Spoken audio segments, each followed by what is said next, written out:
Hey wrestling fans, if you haven't heard about Anchor by Spotify, it's the easiest way to make a podcast with all the tools you need in one place. Totally free. Just go to anchor.fm on your computer and start creating that podcast you've been meaning to start. Take advantage of Anchor's creation tools where you can record and edit your podcast right from your phone or computer. Anchor will then distribute your podcast for you on many different listening platforms like Spotify, Apple Podcast, and Google Podcast, to name a few. It's everything you need to make a podcast in one place. And the best part about it, Anchor is absolutely totally free. Download the Anchor app on your phone or go to anchor.fm to get started right away. Have fun!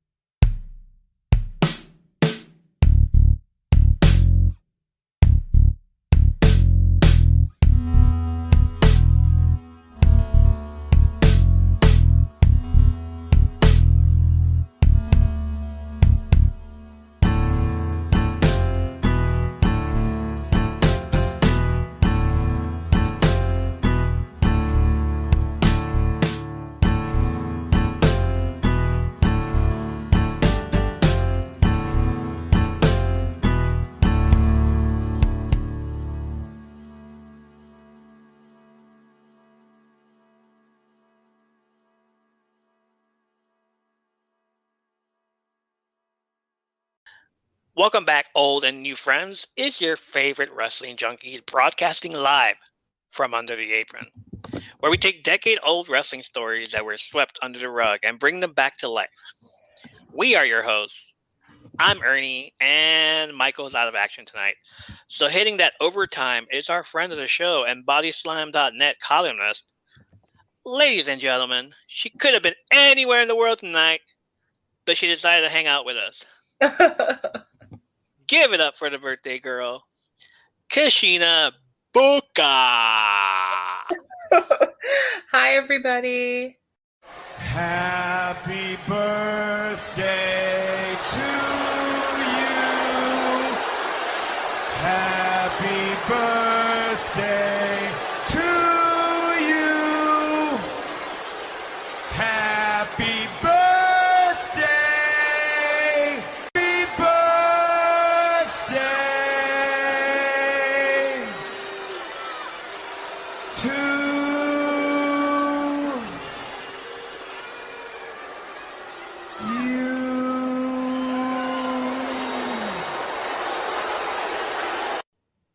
All right. Hey, thank you, CM Punk, for that. That is an awesome soundbite. Awesome. Totally is. Totally is. Straight edge society and all that. How are you tonight? I am great. I'm really glad to be here. That's fabulous. That's awesome. Tonight is going to be awesome, correct? Yeah, tonight is going to be awesome sauces. All right, so what do we have for news? Anything interesting happened this weekend besides Sasha and Naomi getting that unintentional? No, it wasn't even intentional. It's very intentional. But the whole "we are Saturn" blah blah blah. WWE is pissing me off with that. Yeah, the news continues to be the continued fallout of the Sasha Banks and Naomi situation, but right now it's just evolved into speculation and talking head opinions. No one knows what's going to happen there. Yeah, nobody knows. Everybody has an opinion about it, even Bully Ray. I'm like, he's always got an opinion about something. He does. He has an opinion about Moxley coming back, all that stuff. Yeah, I'm like, nah. I don't listen to anything he said since that one time in the summer when he called out that mom and his daughter. Yeah, it's from 1996 and 97. Around the Attitude Era is it's all bad. It's like I don't care what he says anymore. Well, I mean, it's not even bothering Sasha or Naomi at all. I mean, they're having the time of their lives. Sasha Banks was spotted at Steve Aoki concert, having fun. Yeah, I read that in New York. Was out with her cousin. It would be the son of Snoop Dogg, who of course he's also related to, and they were living it up with Steve Aoki. Like, I love all the videos everybody's taking. It's like, see, she doesn't even care and all this stuff. Like, yeah, she doesn't. She's not bothered by it. She's freaking queen out over there. Even Naomi's all like, I'm doing my thing. Like, whatever. They want to do whatever they want to do. I have seen reports that the talk backstage is that Sasha feels quite assured that she is a mainstream crossover star, that she can find her legs in other venues, and I think that that's a reasonable assumption. You know, she's definitely had success outside of the WWE with Disney Plus's The Mandalorian, and she could parlay that into other acting roles. Yeah, she could. Definitely can. I can't wait to see them. I can't wait to see them back, actually. More so than that. I just would like to start off by saying that this episode does in no way point light at this person in a negative way. I understand that Dark Side of the Ring does this to some of his wrestlers, like Tommy Dreamer and RVD when they were in the Plane Ride from Hell episode. Oh, gosh. Yeah, that one. Yeah, and it painted them in a negative way. We would like to celebrate this person's career, and even the thought of mentioning this person already scares us half to death. Well, scares me half to death after the stories that we may have read or heard. We will be telling you a side story if you wish to continue on and do your own rabbit chasing and go down that hole a lot deeper. By all means, we will have links to where you can find more stories in the description bio on Spotify. Now, if you're still here, Sheena, are you still around? Yep, still here. Oh, yeah, okay, see, she wasn't scared off. That's cool.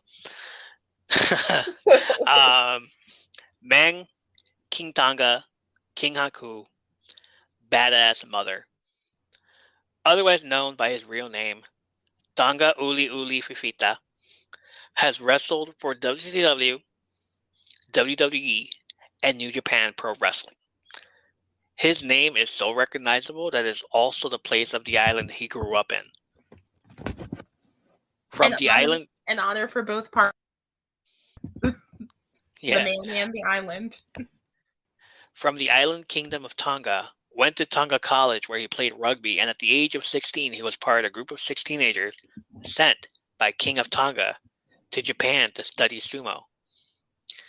His legacy and reputation precede him. You all heard of Chuck Norris stories. Well, there are Meng Haku stories that would make Chuck Norris seem like fake stories. And from what I gathered on the social media sites, even YouTube and Reddit, all those Chuck Norris stories are really about Meng and Haku. Fair assumption there. Yeah, I'm going to sign off on that one. All right. So let's start off. Many former wrestlers have shared countless of stories throughout the years, since the 80s to even today. Just a few weeks ago on Young Rock, we saw him take a bite out of a guy's nose because he got it in his face and called wrestling fake. Yeah, you don't ever do that. If you ever come across a wrestler that you thought was badass and you asked him who would win in the fight, him or Meng, chances are he will look over his shoulder first to see if he's even there. And if that's not enough, you already brought out the evil spirits by just saying his name alone. So he will no doubt say that Meng is more badass than him. Guaranteed. So, let's take a deep dive into the stories. The urban legend, that is, of Meng. I'm going to throw this out there, like full disclosure. I went into this assignment, this story.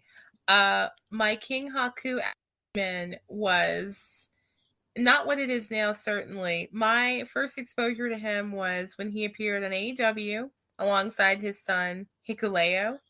Do you remember that around last year? Yes, I do.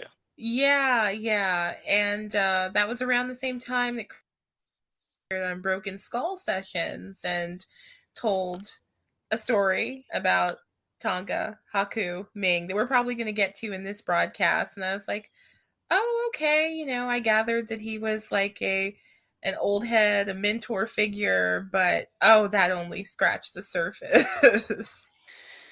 Yeah. It's like, are you guys still listening out there? Because like just listening, if you think just listening is gonna like affect you for some reason, yeah, it's not. You're safe with us. Believe us. We're not painting him in the negative light. No, he's awesome. No, this Totally. is definitely a celebration. And finding all these stories was a joy because they're like tall tales almost. It's like hearing about like a folkloric figure and painted a much broader picture than, oh, those guys from the Bullet Club, their dad, who's a cute old man. It's like, he has a past. Wow. Yes, he does. You want to start us off? Sure. Yeah, I will start with a really great quote from Jake the Snake, if I could find it. I would read it in a Jake the Snake's impression, but I think that'd make my throat hurt. Oh my. Okay. Let's see. Okay. If I had a gun, said Jake the Snake Roberts, and was sitting inside a tank with one shell left, and Meng is 300 yards away, he's mine, right? Well, the first thing I'm going to do is jump out of the tank and shoot myself because I don't want to wound that son of a bitch and have him pissed off at me. Wow. Oh my. Yeah. If you're gonna do the job, make sure the job is done. Because in the words of Scream, shoot him in the head. So that is how Jake the Snake Roberts regards Meng, Haku, Tonga, and go into why exactly he is regarded as so formidable. What did you come across in your research? On March 3rd, 1989, Haku got into an altercation with some men at a Baltimore airport bar who called wrestling fake. So basically all the guys that are called wrestling fake. And he just freaking bashes him. He's like, this isn't fake. And during the fight, Haku bit off the nose of one of the men. So this happened in 1989. The one that is in Young Rock is from 1996. So it could have happened several other times also to several other different people. His go-to move is to bite the nose. Now I know where Mike Tyson got it from. Right. Yeah, this might be it may be a series of noses. Haku stated, it was in Baltimore Airport. Me and Siba Afi, who used to be in WWF from 1986 through 1988 and was billed as Superfly Afi, the cousin of Jimmy Snuka. They went over and there were lots of baby faces there at the bar. So we went and sat in the order corner away from them because but background on that, in the old days, the baby faces and the heels did not mix. They had their own locker rooms. The baby faces hung out with each other. They tried to maintain that kayfabe tension in real life where possible. Yeah, that's pretty much it. When they were ready to close, we had a few drinks, and on our way out, there were 5 guys just sitting there. Of course, the same thing comes out, the fake stuff. Hey, are you guys with those guys, wrestlers, the fake wrestlers on TV, I said, yeah, I'll show you. And I reached over without thinking. There are 4 other guys there. He laughs, grabbed his face, and bit his nose off. Then the fight started.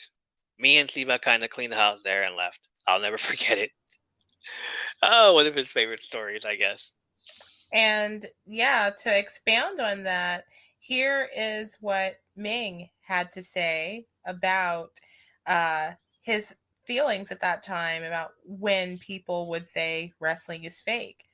Whether I take your teeth out or take your eyeballs off or whatever it was in those days, maybe they're going to kick my butt around, but watch it. I'm coming back and finding you. Those were the days. I'm glad nobody picked up a gun and shot my ass, but in those days, that's how it was. It's my love for the business. So there you go. All the noses, what have you. He did it all for love. Love of wrestling.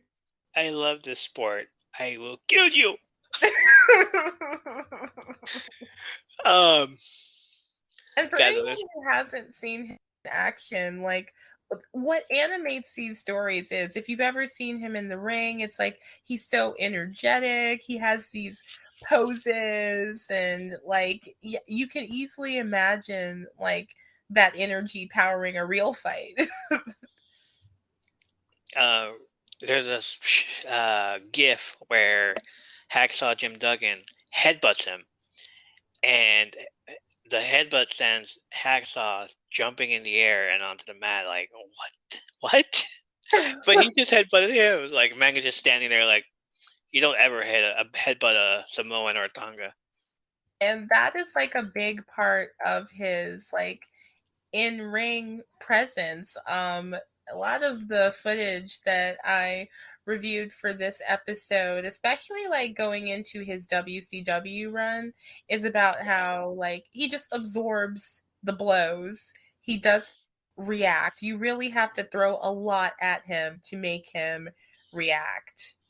Yeah, he's to quote in my nerdy X-Men mythology here, he's the bishop of X-Men of the wrestling world. Ooh, he absorbs and hits back. I was always more of a DC Comics fan, but I can pick up what you put down. I can pick it up.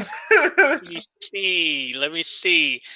Any nerds out there would like to tell me the nerds, send in the nerds. Any of my geek friends want to tell me the similarities of Bishop and anybody on DC? Let me know right now. At what? No, not at. Yeah, Twitter also. I forgot my Twitter. Just email me from undertheapron@gmail.com. Yeah, that'll work. or Twitter @apron_stories.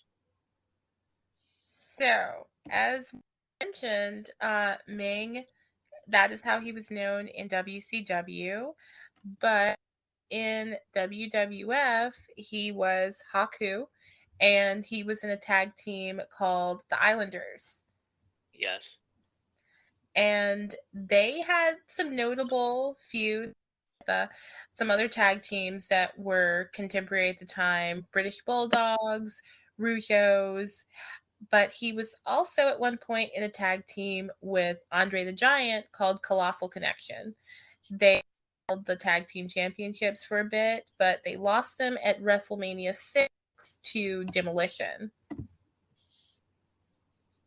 Yeah, they did. Yeah. I remember that. Yeah, that was, that match was wild for me because, I was born in 1990 in May, of course, today's my birthday, as we already, but that was in January 1990. So I was like, I was in a precarious state of personhood when that match happened. I was fetal. Oh my.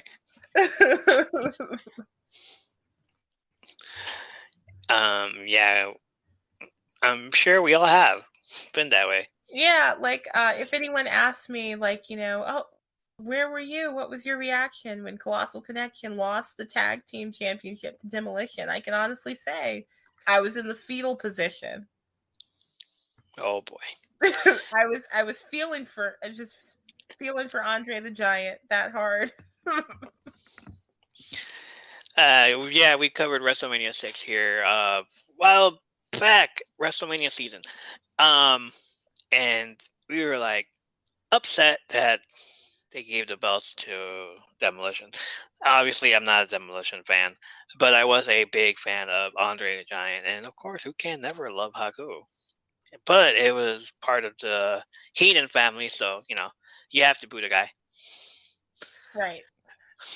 So after that loss, 1990, Haku was mostly on the house show circuit and booked in a lot of losses. But 1991, he forms a tag team with the Barbarian, who was a childhood friend. They had actually both been sent to Japan to train as sumo wrestlers at the same time in their teens. Yes, they were. Who was it? Sione? Yeah, Sione is freaking awesome too. Like, he was one of the other Tonga guys not to mess around with. Meng and then Sione. But Sione was, for those that don't know, Sione was the guy that's replaced Samu in the Head Shrinkers back in the 90s. And yeah, he was known as Sione, and then he was also known as the Barbarian, but like, he was one of the Head Shrinkers as well. And then he went to WCW and formed a tag team with Meng as one of the Faces of Fear. Yeah, Meng and Barbarian again. Faces of Fear. Now, I did not see WCW. You did. So expound a little on Faces of Fear, what their modus operandi and their image was. Their image was being badass. Like, just the same image as always. It's just them being them. Their motive, where they were from the Dungeon of Doom, basically a whole group of people set on destroying Hulkamania and everything it represents.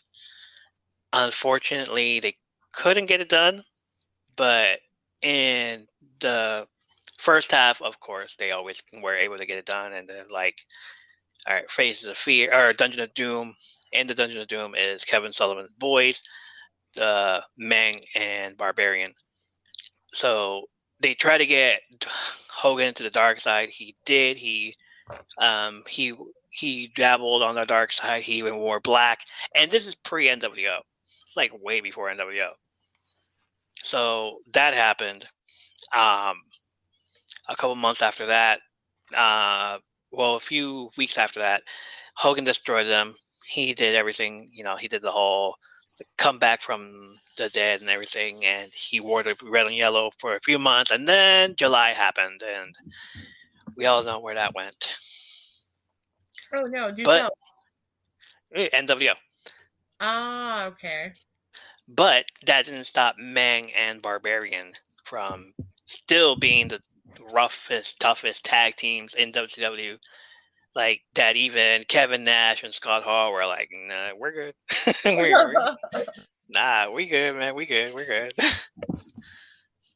Yeah, speaking of Kevin Nash and Scott Hall, I was reviewing footage for preparing for this episode, and I came across Meng's 1999 match against Bret Hart, which was interrupted by Kevin Nash and Scott Hall, and it was a bit of a jam, honestly. Do you remember that one? No, I don't think I do. Yeah, it was actually a WCW World match. Bret Hart, who was the current champion at that time, against Meng. And what was so great about the Bret and Meng portion of that segment is I love how Bret Hart was selling for him. He was really eating these moves and, selling this idea that Meng is a really tough guy and that Meng himself, it takes a lot to overcome him and make him feel pain. And the chemistry was great between the two of them. Here comes Kevin Nash and Scott Hall. They do their NWO interrupting thing. And another about that match is it was November 1999, just a few weeks before Bret Hart went on to face Goldberg at Starrcade, and the rest is history, of course. Concussion. Yes. So for the interplay between the two competitors, I found it very well done. Um, there's the NWO interruption, you know, and just the place and time, having it be right before that infamous Starcade incident. That was interesting too.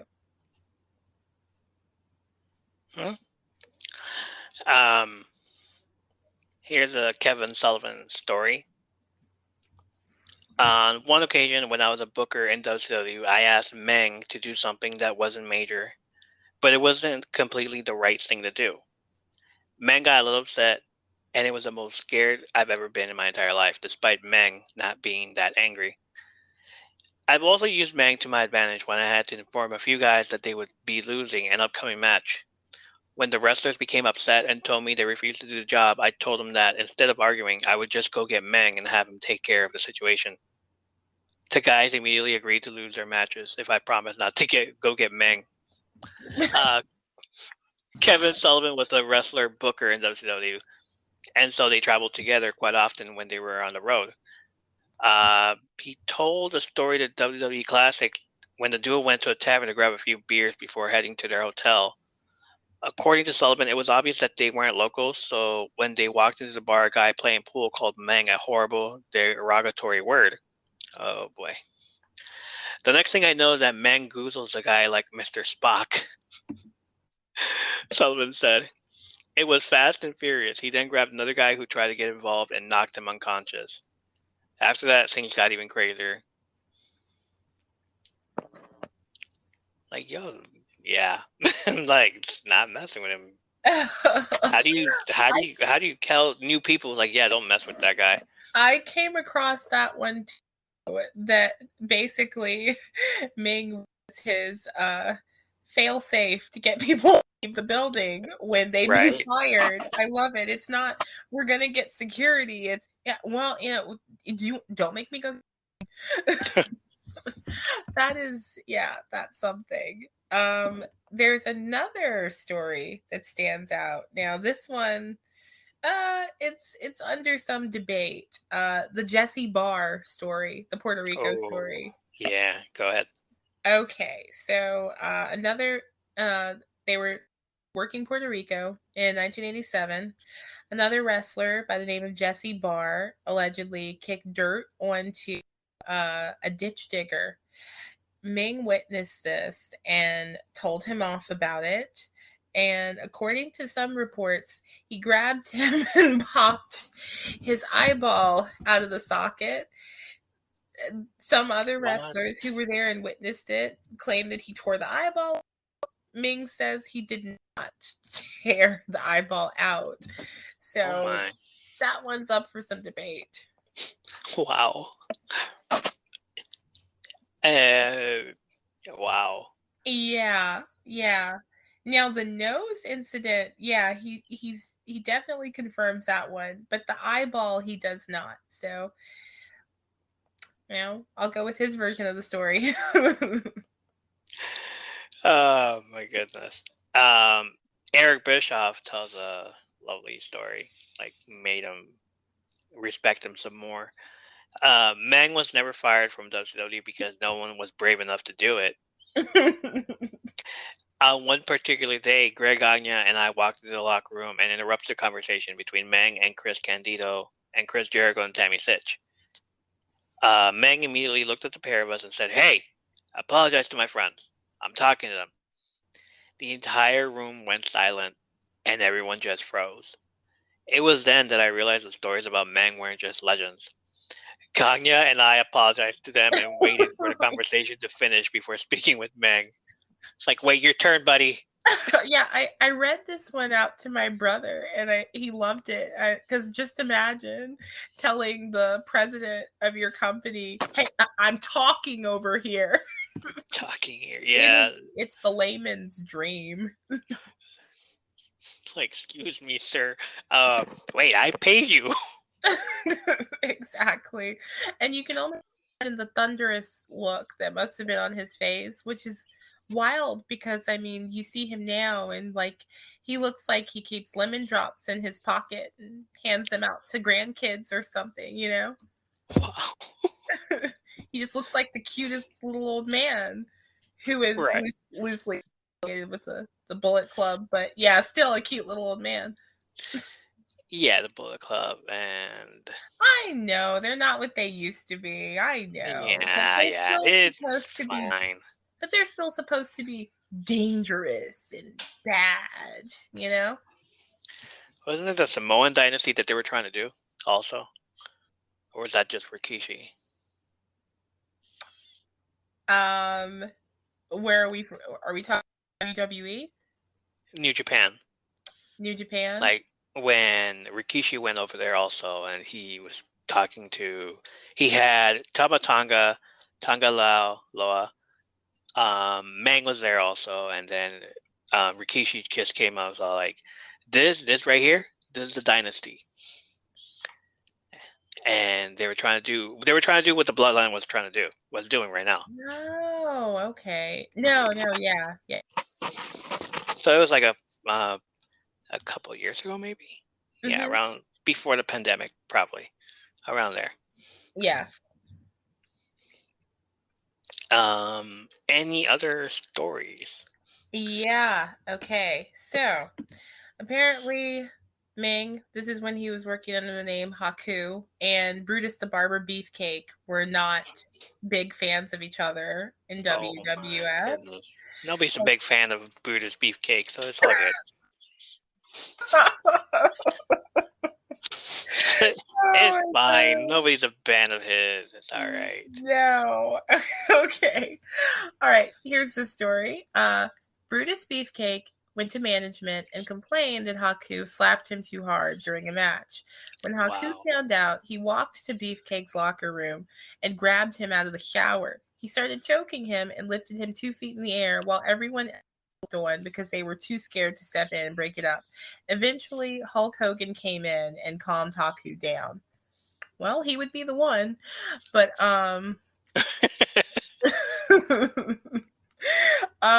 yeah, that happened. And what's funny is this is ages before he, implements the Tongan death grip, but this is kind of it in real life.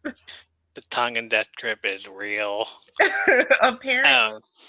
One of the Road Warriors, I can't remember if it was Hawk or Animal, but yeah, they told a rather long-winded story, the gist of which was basically they saw him do the Tongan death grip in real life. Wow.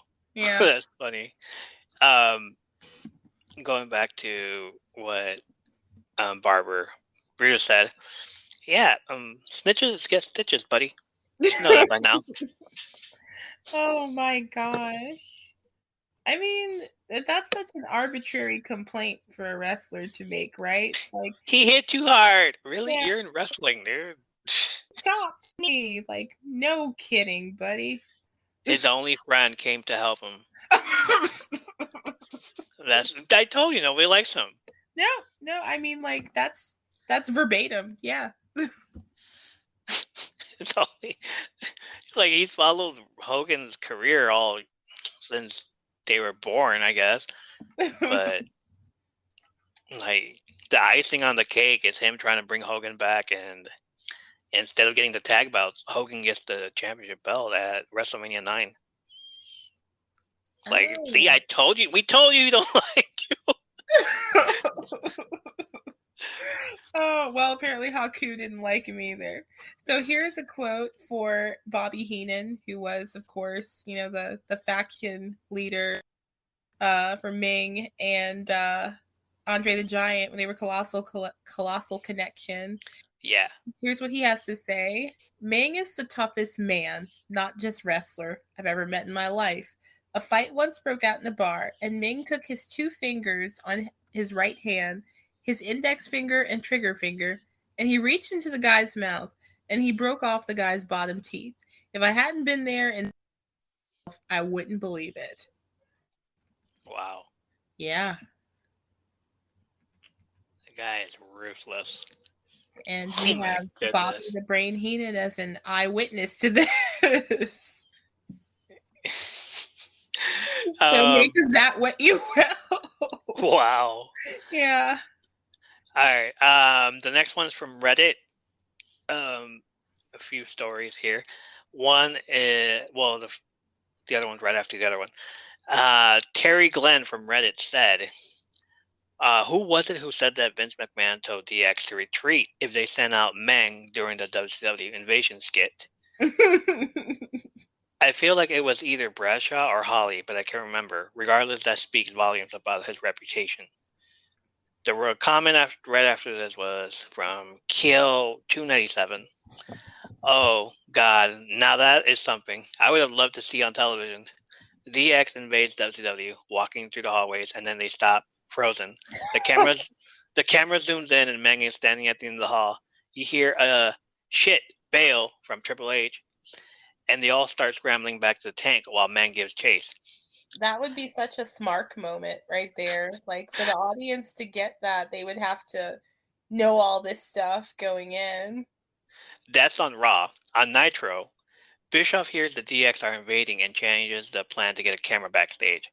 Commentary are going wild, wondering what's going on. Camera backstage shows Meng being ordered out there. He opens the door and the WCW camera zooms in on Triple H's dumbstruck face before he shouts, "Shit, bail!" And they scramble away while Meng gives chase. Invasion angle? Why you no do this? Honestly, that would have been really awesome, but I believe Meng kind of recused himself from the WCW invasion. Kind of gone to working the indies towards the end of WCW, I believe. Oh yeah, well they were talking about the when DX invaded WCW in '97. Ah, This okay. is right after. This is the entire DX army. The whole hey, knock knock, who anybody there? Like when they were trying to get into the garage, but they closed the garage on them, and they're like, nope. Like that would have been lovely to find out. And then just the fact that McMahon's like, if you see freaking Meng, retreat. Don't do anything else. Just leave. That is a great that's a great line. That's a Like, great line. McMahon telling him was like, yeah, go and invade him, yeah, and then, but just don't hurt yourself. Don't get hurt. If Meng shows up, come back. What's funny is here's Meng's idea of his reputation. He's quite good.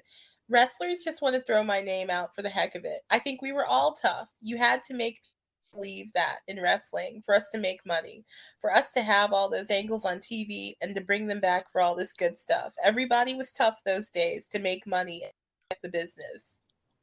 Yes. So that's a really interesting perspective. Like, not only is it modest, even though he has this reputation that precedes him, but it definitely paints a picture of that time period. Yeah, it is. I love that guy. Like, you can never say anything wrong about him because everything that I've seen of him is like, yeah, like he's one of the guys I'd rather have in my freaking stable if I ever have one. It's like, who wouldn't want him in the stable? NWO messed up. Literally reading all these stories, it's like I just found myself wishing it was Haku. I'd love to walk into a room and people know I can do that stuff. It's like they'd be like pulling out the chair for you. It's like instant respect. Oh, wow. On him being regarded as the toughest pro wrestler, he says, "My thing is that I am not the toughest. I was just trying to make a name for myself in the business. Coming in from a third world country, the family is waiting. The island is waiting because we were sent to Japan to represent the country. So the spirit is still there. So when you represent the country with the way we live in the sumo world, you are a samurai. And we came to the United States, my goodness, the language. You are trying to run and think about your family and your country, and you try to represent them well, and you try to send the money to the family. Those were the biggest things for me. It's not that I am the toughest, but because I am a protector of my family, of my country. I had a samurai mentality, a third world mentality, who always looked back and never forgot where he came from.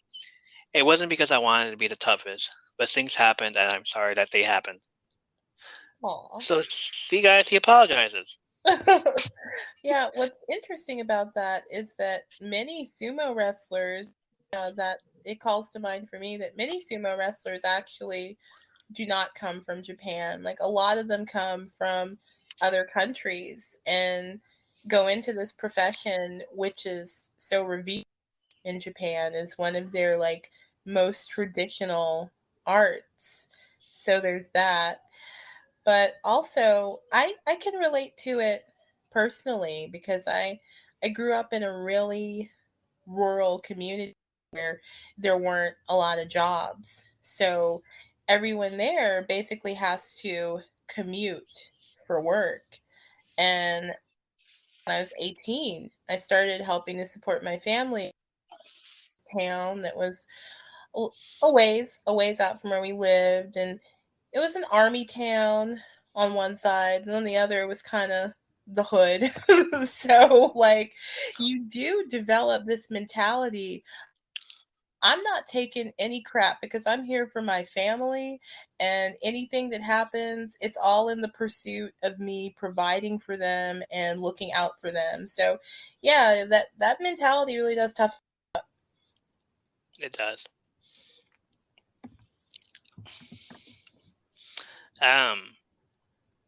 Any more stories? Oh yeah. Okay. Let's Go ahead. see. How many more you have? I got one from DiBiase here. All right. So this is from the $1 Million Man. You know, Cameron Grimes' his mentor. But not really. He betrayed him. One time, we were in a rough part of St. Louis. Everyone had been drinking, and a large fight broke out, which resulted in the police showing up. Meng had had a few drinks, but saw the fight break out, so he started trying to break it up. In the process, police thought he was part of the fight and maced him and then handcuffed him. Meng was caught behind his back, looked at the police, and snapped the handcuffs. Wow. So that's downright cinematic right there. That's a great moment. It's like a movie moment. Yes, it is. Look what I can do. Like, are you guys done? Did you guys find your guy? Yeah? All right, here. Here's your handcuffs back. Like, sorry, I broke them. But hey, as you said, he's doing it for the family. So just think Fast and the Furious, okay? It's all about family. Oh my. Oh no. And here's one from Rick Steiner, which again involves Meng and the police. Meng fought police officers. They shot him with mace, and he closed his eyes and sucked it in. He just opened his mouth and took a deep breath. Oh wow. Like, remembering that one time that Miss Elizabeth maced him, and he's just standing there like, that's not going to do anything to him.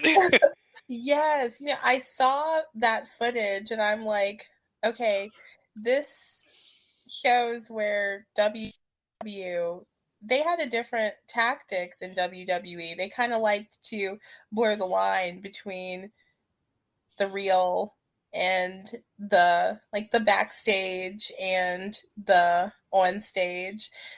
Everyone within that world, they would have known about Meng and the Mace story, and they worked it in. Yeah, they did. Yeah. Hilarious. Like having the wrestlers, go by their government names, in WCW. It's not Diesel and Razor Ramon anymore. It's Scott Hall and Kevin Nash. They blurred those lines, kind of cheek at times, but also subversive at times, kind of trying to destroy that fourth wall. Perry Saturn was asked, who would win in the fight between the Barbarian Meng, Scott Norton, Jim Duggan, Fit Finlay, Scott Steiner, Rick Steiner, and himself? Without hesitation, Meng. Nobody else would stand a chance, not even a question. He could kill everyone without blinking, and there is nothing anyone could ever do about it. Nothing anyone could do about it. I love that. And finally, right? And finally, Arn Anderson has said if he chose to be, this man would be a world champion by now and would have no contenders.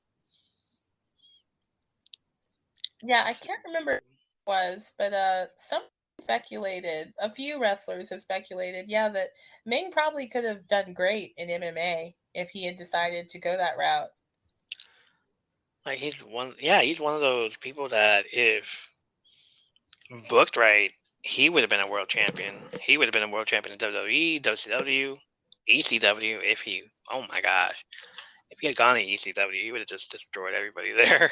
Oh, wow. Some people don't need carte blanche. Wow. Yeah.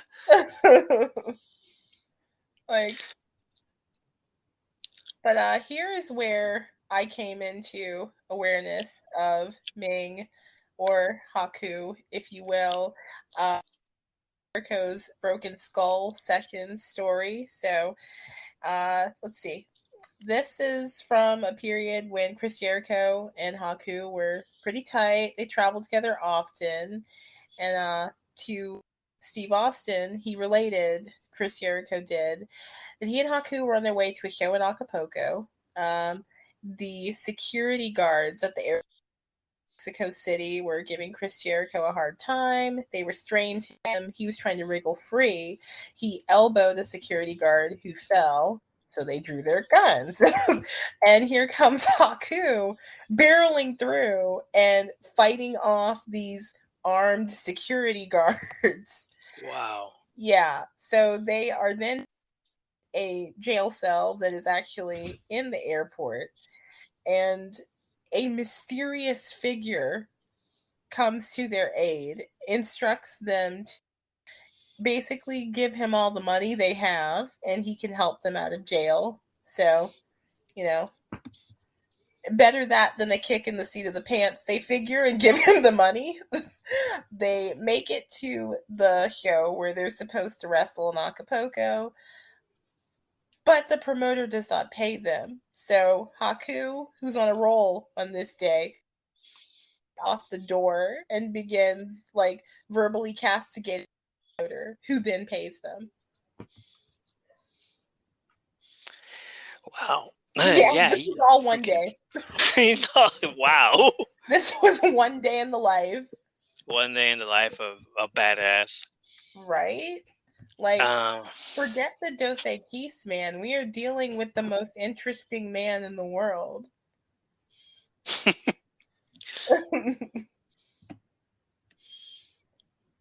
But what I find interesting is that he doesn't consider his reputation all that incredible. It's just we were all tough. We were all tough back then.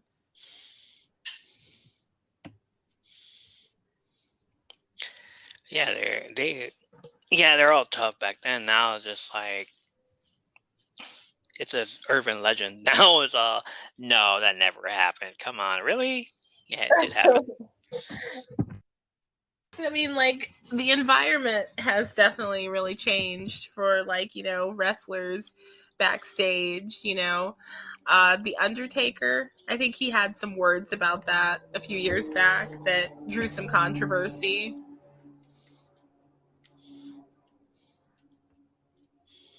Yeah. Oh my goodness. There was a bit of heat there when he said that gaming in the locker room, whereas they used to carry knives and guns. And I can see where it would seem like an insult, like he was calling the modern scissors. Oh, don't forget scissors. They carried scissors. Or made use of them where they found them to be. So yeah, there was that comparison drawn, but yeah, there's some validity to that. There's a far cry between then and now.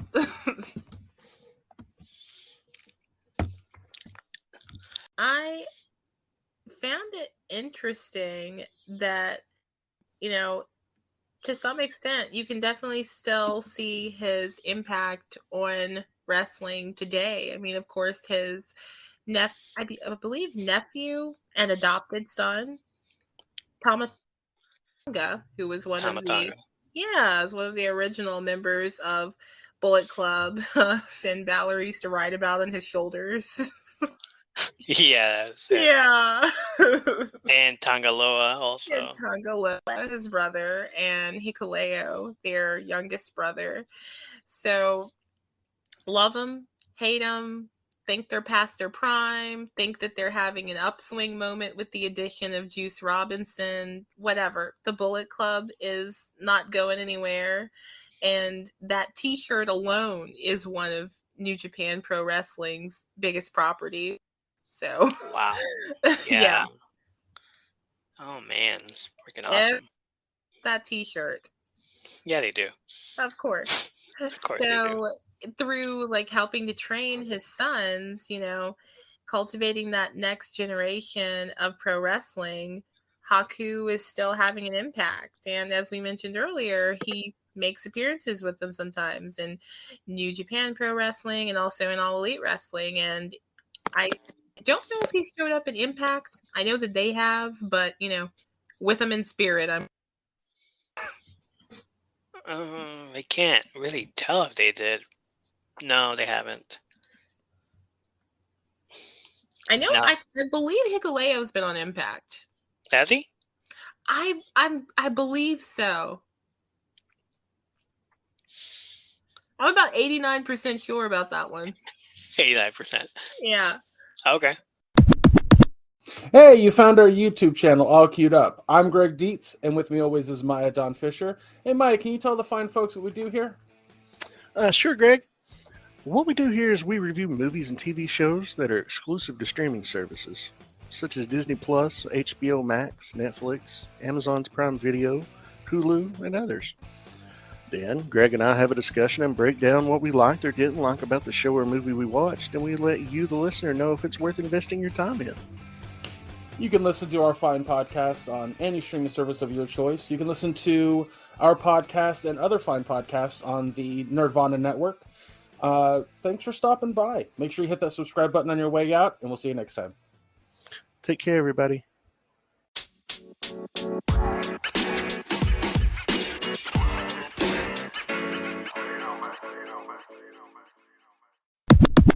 All right. So today, May 24th, but yesterday was May 23rd.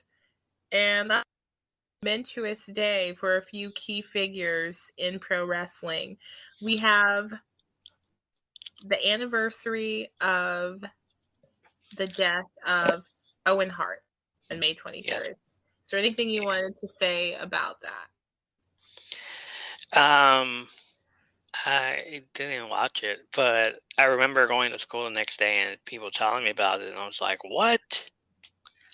Like even then, like I used to live in these apartments, and like you'd find out who was watching because some of these curtains were open, and you see wrestling. It's like, "Oh, that person's watching this."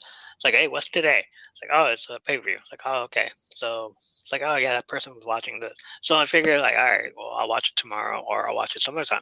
I didn't know what happened. Of course, the lady that lived there found out that I love wrestling. She came down and was like, "Hey, you watch wrestling, right?" It's like, "Yeah." This one guy died, and I'm thinking, like, "Oh, okay, this guy died." Yeah, storyline wise, tell you much, Storyline wise, all that stuff. Like, oh yeah, okay. Well, that sucks. And she didn't tell me who. Find out the next day, everybody at school, or some of my friends at school, was like, "Hey, so what'd you think?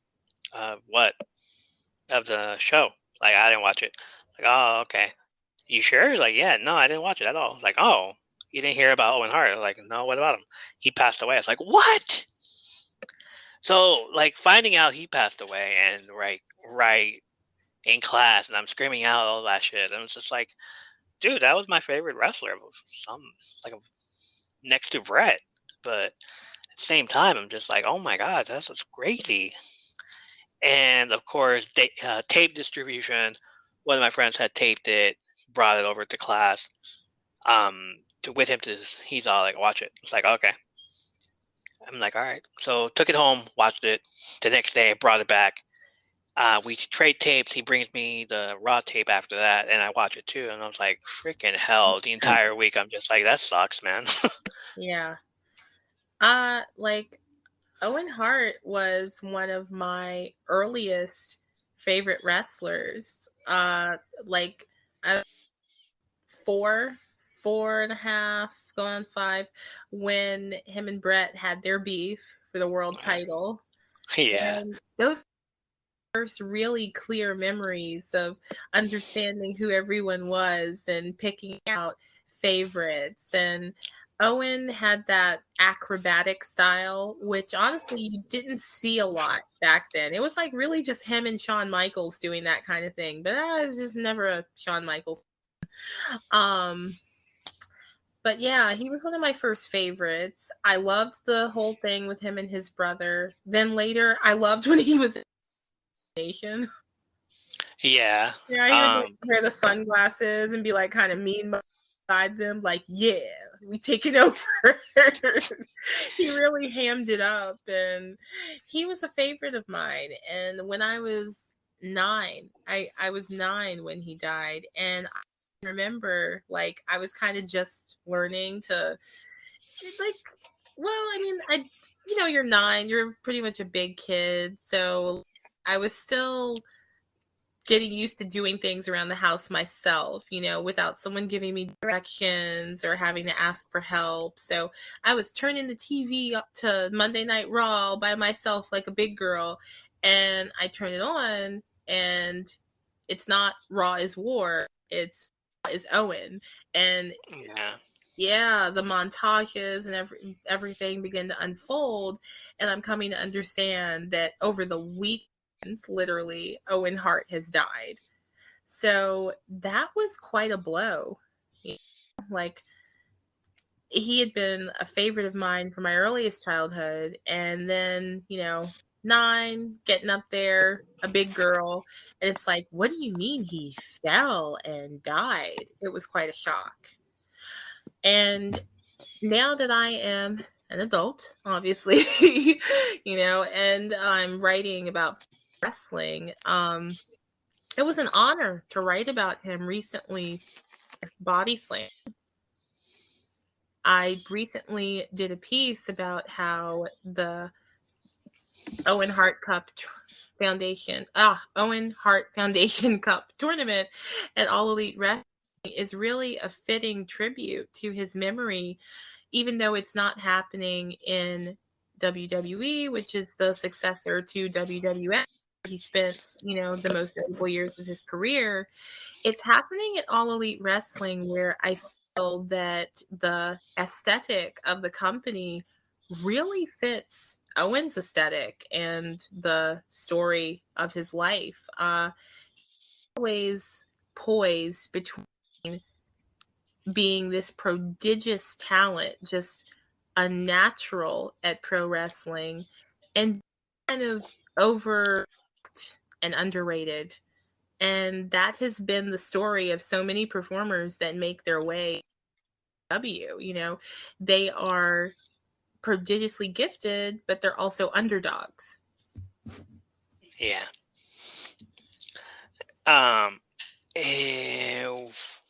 One of my favorite storylines of his were, of course, with the one with Bret Hart. His match against him at WrestleMania 10, the King of the Ring stuff, the Hell in a Cell. Wow, the blue cage. Yeah, it was. Yeah, I love that cage match. It's almost got some like comedy moments in there. There's a point where like one of them is like pulling the other like by their tights, and it's funny, it's like the kind of like you can only have between siblings, where you're just like so deep in your like sibling beef, you're like, come back here. Yeah. Also, what was it? The Survivor Series match. He didn't have it, but he was like in Bob Backlund's corner. Like, I can't believe they gave the belt to Bob Backlund instead of Owen Hart. It's like one of my biggest freaking upset is that they gave the belt to Bob Backlund instead of Owen Hart when it was right there, right in front of your face. We even have a I don't top. get the whole Bob Backlund run. By the time they brought him back, it was just, Yeah. It couldn't even be nostalgia because he was kind of obscure by that point. Yeah, he was.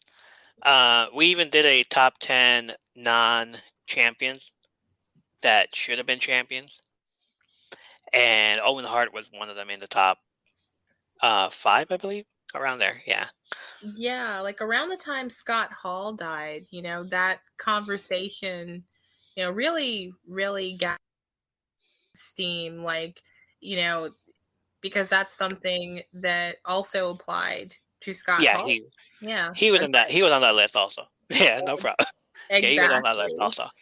We need to make another list now that you're around, and you can include your top 10 as well. Ooh. But the reason I did that was like my guys were like from the 80s and 90s. Like I will probably do a part 2 and include like people now that are like retired or just like on another company. Like that, should have been world champions but are not. Mm-hmm. Like I know that Shelton Benjamin is one of them. Oh, for sure. That's a good one. Gold Dust.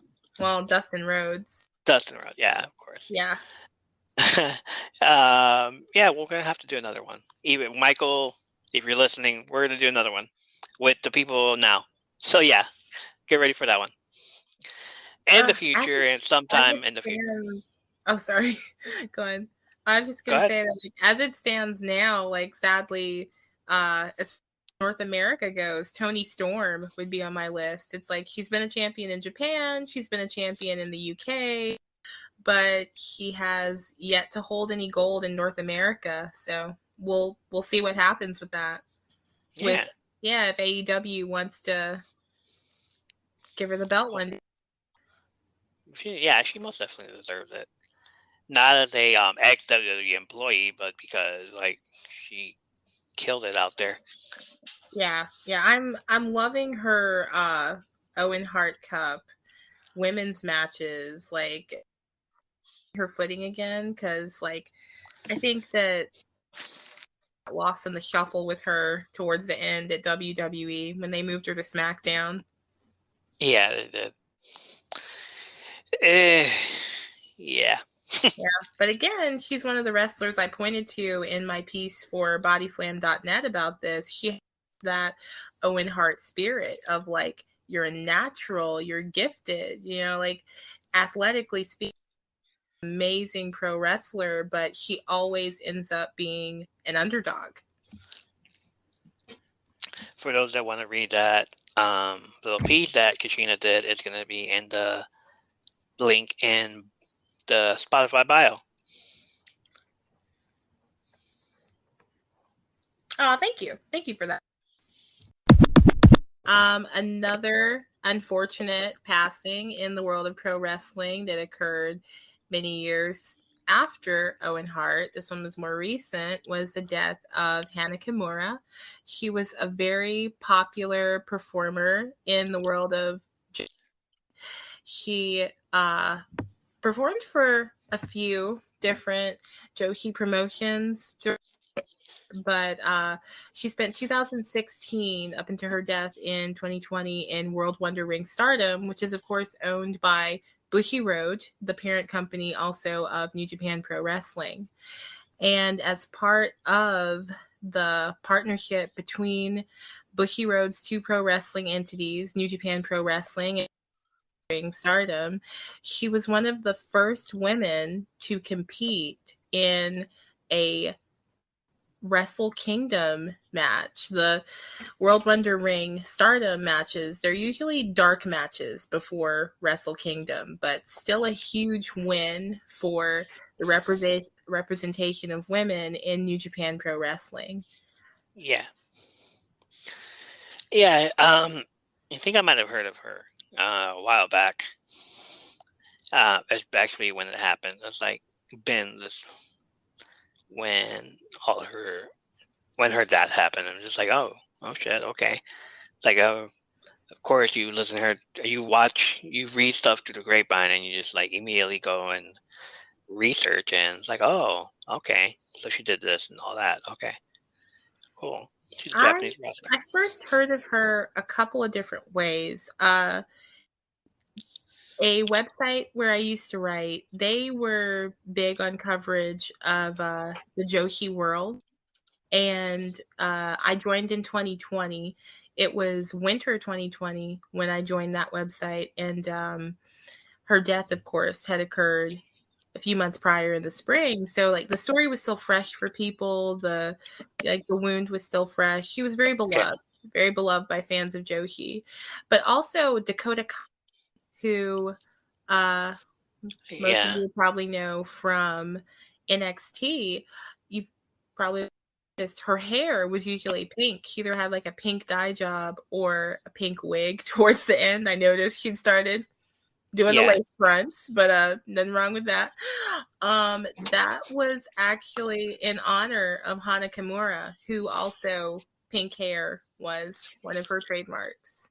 So that was how I first heard her name, and I came to understand that she was a prodigiously gifted performer during her tragically short life. She was only 22 when she died, and I reviewed some footage today, and she really was amazing. I watched a match between her and Rio, who was the first AEW Women's World Champion. I watched a match between her and who you'd remember as Asuka's tag team partner in the Kabuki. Yeah. And not only was Hana Kimura keeping up with a performer who was so much more experienced than her and older than her, like Kairi Hojo, but she was very charismatic. In that match, she was portraying kind of a rebel character, a bad girl character. Her hair wasn't pink, as later became her trademark. It was black.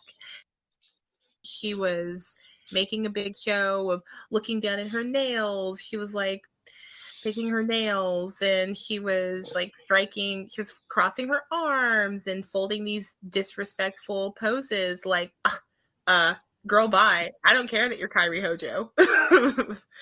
And she was so in character and so full of life and alive. And then later on, she adopted the cyber gimmick. She had her mask. She had the pink hair. And everything she did was just so dynamic. This makes you wonder, like, what was going to happen next? You know, would she have come to the States? She'd done some Ring of Honor shows. There was that exposure there, but would she have joined WWE maybe through NXT, or would she have been that next Asuka? You know, the potential was there. Yeah, she had that that look. They would have signed her. They would definitely have signed her. She was a vibe. She was a mood. She was big energy. And she was starring on the reality show Terrace House, which aired in Japan on, I believe the network is called Fuji TV. But it also aired on Netflix. It's kind of seems like a Big Brother type thing, you know, where real world you have strangers who become housemates, that kind of concept. But due to her appearance on the reality show, she suffered cyberbullying from fans. Yeah, those jerks. Cyberbullying it's real and it's hurtful, you know. Words hurt. Yeah, they do. Yeah, words hurt. I know. Yeah, they do. Don't cyberbully, okay? All of you out there. If you do, just don't stop listening to the show, really. But if you're not one of those cyberbullies, thank you for being out there. If you know someone that's being cyberbullied, help them out. Like, let them know you're a safe space for them. That's a really important message. This is Mental Health Awareness Month, and yeah, that's a good message to put out there. Time.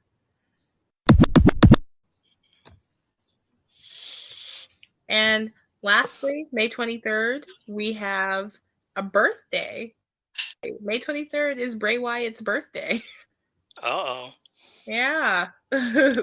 So talk about big energy, right? Right. Bray Wyatt. Yay. Happy birthday, Bray Wyatt. Wherever you are, whatever you're doing. Whatever endeavors you end up doing now, just know we support you. We wish you'd come back, but still, we support you. I heard talk of a movie that he might be writing and directing, a horror movie. Some rumors about that, and then didn't hear much more about it. It's going to be The Fiend, isn't it? I heard new concept, so I'm sure he's got a lot cooking around in that fevered imagination. If his movie does good, I'm just going to laugh at WWE for making that mistake of letting this man go. Come on. Like, he's making a horror movie of a new character. How genius is that? Yeah, I mean, if he makes the next House of 1,000 Corpses while they've got, like, the New Day running around the Undertaker's house, that would be... Oh, my gosh. That... You saw that? I did not. Yeah, that is when I was at, again, another website I used to write for. One of my coworkers reviewed it. I didn't get that assignment. He took that upon himself, and he did an admirable job.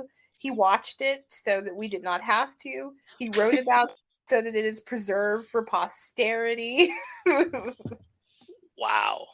Someone watched it. It had to be him, because I saw the first part of it. I'm just like, nah, I'm good. It's on Netflix if you want to take it upon yourself. Yeah, big if, folks. If you want to take it upon yourself. What's it called? New Day and Undertaker, whatever. It's interactive, isn't it? It's one of the ones. It is. It's like a... I really tried to press that button and then go to the next whatever interactive thing that was there, and I'm just like, nah, I'm good. No. The thing about it is, when I first heard about it, my first thought was, I honestly never pictured The Undertaker having a house. I mean, I know that they always bill him as, like, from Death Valley, but it's like, you really think about, like, oh, I guess he's got a house out there too, so... Oh, wow. I just figured he'd go from town to town collecting souls. I guess I just pictured him going back to the grave. Honestly, I think that was always my assumption. Especially that's where he lives. Yeah, the grave. Soul collector. Oh my goodness. Yeah, as a kid, you just like, where's he from? Death Valley? Where's that at? I was like, oh. He's from the Valley of the Dead people. Cool. And then when you grow up to be an adult, like Death Valley. I think that I always pictured it as much like, the hunting ground, the burial ground in The Lion King, where the hyenas roam. Where Scar lives. There it is. Yeah, there you go. But no, apparently he's got a house, and Kofi Kingston and Xavier Woods are trapped there. Undertaker has a house, everybody. Biggie, Xavier Woods, and Kofi Kingston were trapped inside the house. That's all I know. Like, I didn't even get through it. It's just like, no. Immediately no. Can't do this. I have not seen that one. I did watch another WWE produced children's movie though. But have you seen the one with the boy with the blue demon mask? No. Yeah, he finds this magical mask, and it gives him confidence every time he puts it on.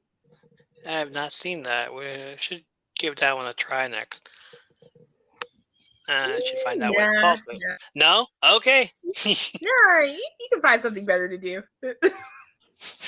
But The Miz is in it. Keith Lee and Maya Yim are in it. Otis is in it. Wow. Yeah. Really?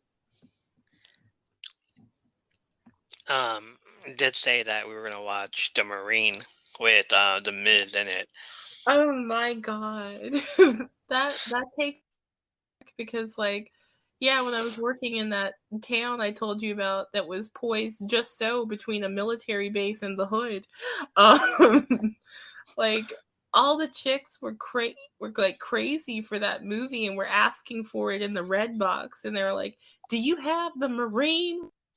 You know, the Marine." Oh, And I'm like, "Well, wow. dude, we're not in charge of the red box. It's like a whole different company."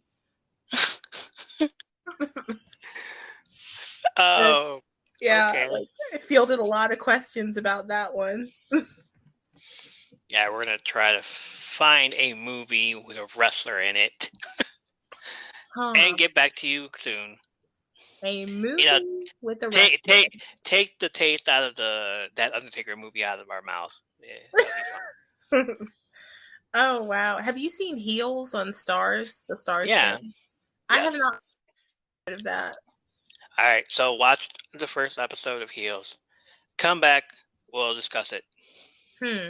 See, my beef with that show, even though I haven't seen it, is like that's not necessarily how promotions work these It's days. not. It's not. No. Yeah. But it's a good movie. It's a good show. Cameos from freaking The Rock, not The Rock. What the hell? CM Punk is in it. Yeah. I did hear about that he's in Heels. Yeah, he's like in the middle and at the very end of Heels, just shows up. But he's a freaking awesome character. Very hilarious. Definitely watch it. If anything, for because like the kind the of wrestling promotion that they're portraying, it seems to me to be like a Hart family, Von Erich family type of thing, where you're like based in one town in one region, and like, yeah, it just kind of wouldn't so these days. I mean, maybe, but you know. Yeah. It's a mom and pop owned wrestling county. In a county, not even a city. It's a county. It's like for the small crowd here, like at least max capacity of 100 people. Yeah, like so really, that reminds me of like, yeah, it's like it's not a town, it's a county. It's like just boom, shakalaka county. Yeah, it's like definitely watch it for just because it's there.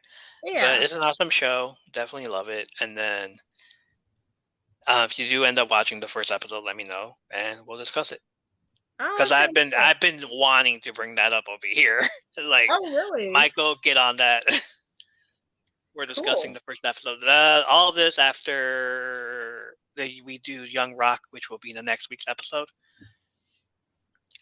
Since Young Rock's season finale ended tonight. Oh, like so they put out discussing that tomorrow. Possibly some other time. Well, yeah, not maybe not tomorrow. Maybe we'll. We're gonna have to, because we didn't know it was gonna end tonight. I thought it was gonna be ending the next week, and they brought out 2 episodes tonight. So I was like, oh, I wasn't planning for this. Okay. So where have they made it up to? Like, is he in his teens, 20s? He's in all. He's in all 3 of them. You gotta watch it. You gotta watch the first episode. He basically talks about his life. What we're trying to figure out is because he's running for president, and this whole season has been like 3 days before the election. 3 days before the election. Every episode has been 3 days before the election. So, like, the last episode ended on, or it was not even ending. It was somewhere around. The past few episodes have been with he joined the WWE and he was backstage meeting all these people: Triple H, Stone Cold Steve Austin, Mankind, Undertaker, and it was just like, oh, cameos everywhere. Yes, him. I know him. Michael Hayes. What's his name? The Brooklyn Brawler. Oh my gosh. It's like everybody that you know, but Colt Cabana played the Brooklyn Brawler. That's awesome. That is really awesome. You gotta watch the show. You really gotta watch the show because it's hilarious. It's fun. It's a little fun show. I saw like the first few episodes, and like it really hit my sweet spot.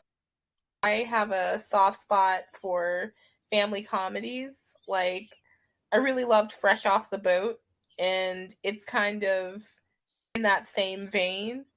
And the Golden Age WWF cameos just makes it even better, because of course that takes me back to, all these memories of my grandpa. So yeah, that definitely seems like one I should stream on Peacock. Yeah. Right before I started the show, it was like trying to get this show ready, like looking at my notes, and then I look up and the show's on. I was like, oh, cool. He's in USWA in Jerry Lawler's promotion. He goes in there and he's like, hey, what's your name? What's your name going to be? He tells him, of course, Flex Cabana.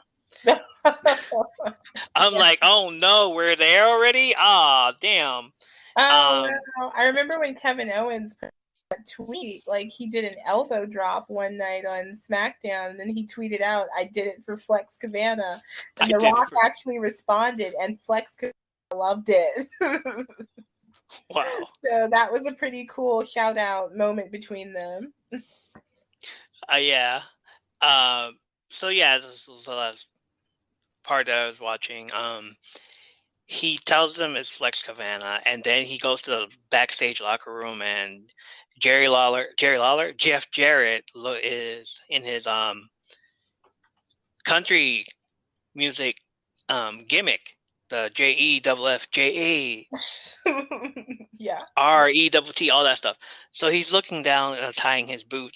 He looks up, and then he keeps looking up, and he's all looking up. He's looking at him. He's like, "Who the hell are you, man? Like, who brought this giant over here?" He's like, "Oh, hey, I'm Dwayne." And he's all like, "Oh, do we?" Like, yeah. Like, they known each other since like CWA and stuff.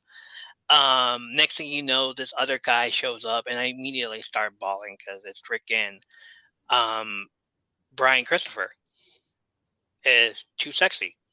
I'm like, no, not Brian Christopher, and it's all wow. Yeah. And because I met him, I took pictures with him. We did a freaking dance battle and everything. I called him out, and it was at a comic book convention, and we were like, yeah, take a picture. Like, yeah, cool. It's like, all right, cool. So like him being on there is like, oh, that's freaking awesome. I wasn't expecting him to be there. And he like tells Rock's like, yeah, man, it's your boy Brian Christopher. What's up, man? It's like, oh shoot. And they have him in this like old outfit, not even Brian Christopher from WWE yet. He's just USWA too sexy, Brian Christopher. I was like, damn, that's awesome. And I'm like, nope, I can't watch this anymore. I gotta go. Yeah, so I'll watch it later. But yeah, it's an awesome show to watch just for the nostalgia moment. If they're hitting the USWA stuff, imagine where they're going to be next season when they're hit the Survivor Series stuff when he shows up in WWE. Yeah, honestly, I was just thinking that how are they going to deal with, the Clique and yeah, they already dealt with Triple H stuff, like trying to tell him was like, and him and Triple H going back and forth with which reminded me of that one time on SmackDown when Dwayne Johnson came over and talking to Triple H, and he's all like, yeah, well, why are we so this close to each other? And it's all like, yeah, you back up. No, if I back up now, I'm just gonna look like a chump. You back up. It's like, okay, on 3, we'll back up. And so they do back up, and Dwayne tells him, like, you're buying dinner, right? And Triple H is telling him, like, man, you're a freaking movie star and everything, and you can't even buy us dinner. I think that's like really indicative of maybe how they, see their relationship now. Like, oh, well, maybe it was always just a silly game of one-upmanship. Yeah, because they do that as soon as they meet each other. They do that on like Triple H tells him like, yeah, one day I'm gonna win the Intercontinental Championship, and then Rock tells him like, Pedro Morales held that belt and he gave it to me to hold. Like, what? What are you guys doing? Oh like, my gosh! But one day I'm gonna do this. Well, yeah, I did this too. So yeah, but what about Shawn Michaels? How is he portrayed? If he has been at all? No, they haven't shown him yet. I'm sure it's gonna be a freaking ooh, some guy with no smile in the back. He's just someone that I have to reserve comment about, or I could say a lot. But you know what? He really gave so much of his heart and soul to NXT, and that was really touching to see. Yeah, it was. It definitely was. All right. A redemption song, as Bob Marley put it. Hello, everybody out there. Please come and listen to The Frills Daily Show with your host, Frills Daily and Sean F. Smith. We talk about everything NFL. As we all know now, the NFL is 365 days a year, and we will cover all the news, hot topics, live action, scheduling, players, free agents, trades, everything. Please listen on Anchor, Spotify, Apple Podcast, iHeartRadio, and Google Podcast. You can also like, follow, and share, even comment on Facebook, Instagram, Twitter, or YouTube. Please give us a listen. The Frills Daily Show. Give your feedback, interact, come and have a drink with us. That is The Frills Daily Show.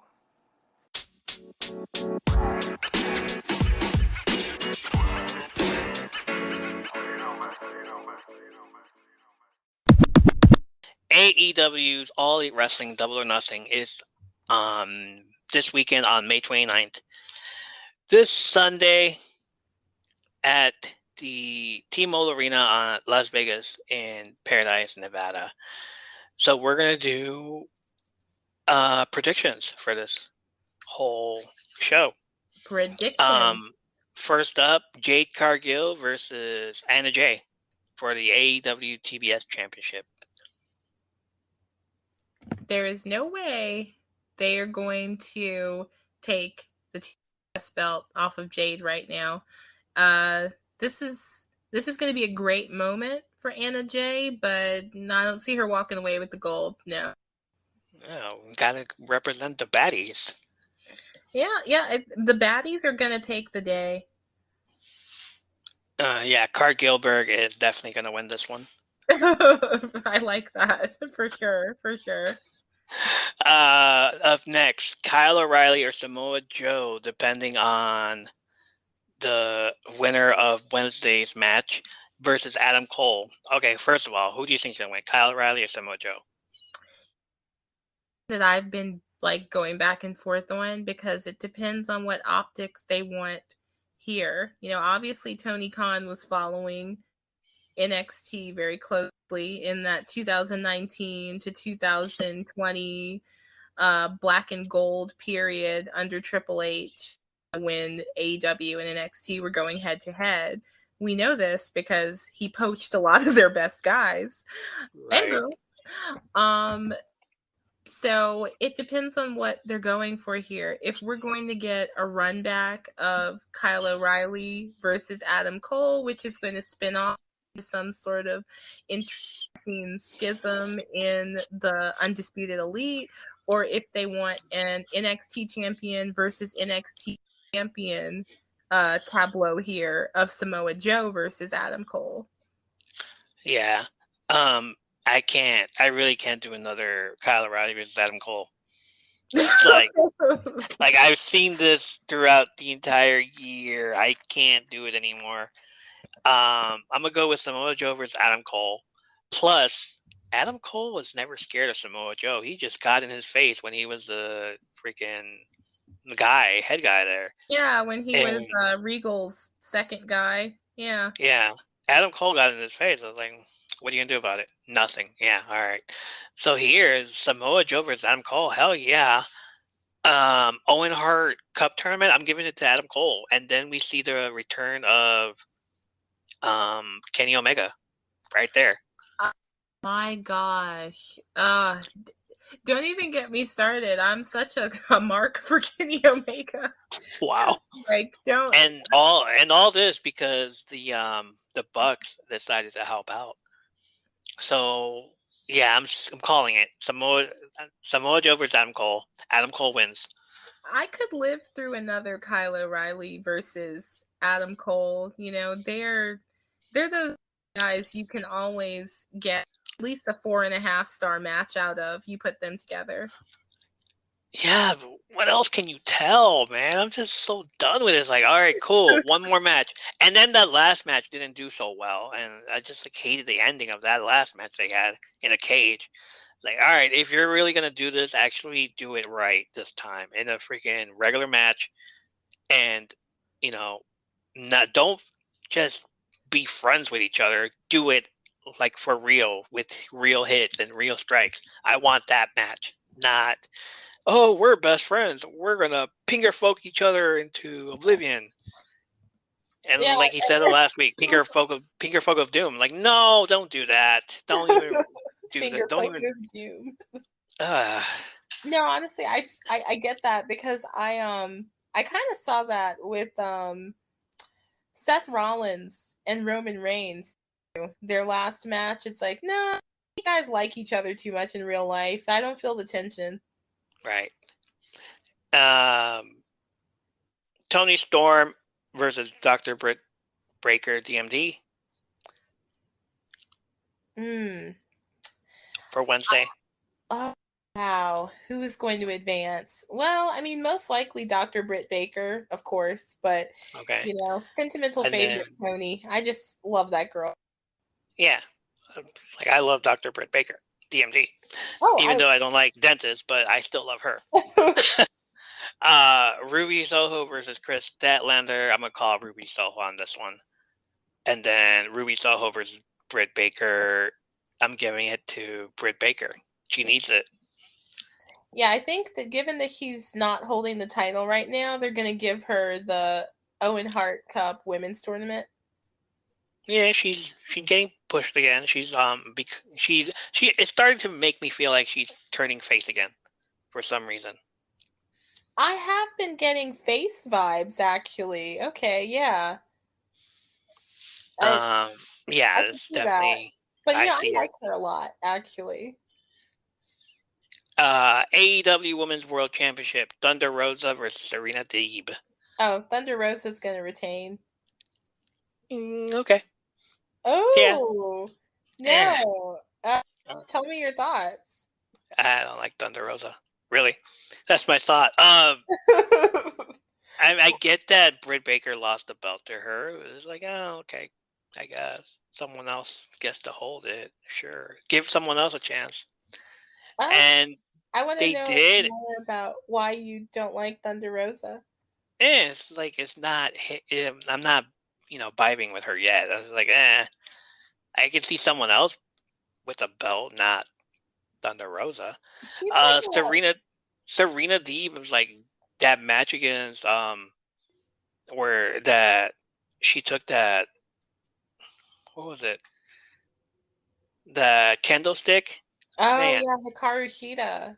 Cheetah, yeah. It's like, oh my god, that's freaking put her up there. Like, yeah, Serena, go for it. Go for the Thunder Rosa. And then, like, I can see Thunder Rosa winning it, but at the same time, it's like, Serena Deeb deserves a chance. Yeah, sure, go ahead. Serena's from my state, so I'm always going to root for her. Okay. Yeah, I love her. I really do. She's so Generation X. There's something very edgy and in your face about her. She's got that Riot Girl vibe. But Thunder Rosa is like a Bret Hart type to me. Like, she's such a good worker, and she elevates everyone that she works with. But now, like, her time with the belt has finally. She's very like 1992 Bret Hart right now. Wow. Literally, like she's elevated everybody else with her, amazing technical abilities, and now it's her time, Yeah. Jungle Boy and Luchasaurus with Christian Cage versus Team Taz, Ricky Starks and Powerhouse Hobbs versus Keith Lee and Swerve Strickland. Ooh. Shoot. Can Keith Lee and Swerve Strickland get some recognition around here? Come on. It's so hard to say, like, what the optics here are going to be, because, a lot of cases in AEW seem to be, it's like, which fan faction are we going to reward here? Like, fans have been the most vocal, the most long-suffering, even, maybe, as they watch their favorite performer go through various, like, slings and arrows from WWE and other companies, what have you. So I could see it going to Starks and Hobbs, because so many people are calling for Powerhouse Hobbs to get something, some sort of, like, substantial opportunity. But then who has suffered more than fans of Keith, right? Yeah. Wow. Yeah, so it's like you're torn between these fan favorites. A lot of people want Hobbs to get something, but a lot of people have been hanging in there with Keith Lee and watched him go through the Bearcat stuff and all that. Oh my goodness. Yeah. Bearcat. And Swerve, I mean, he had his own vicissitudes in WWE. He had to go through Hit Row. Oh, Hit Row. He had to work with Top Dollar, so that's a vicissitude of its own.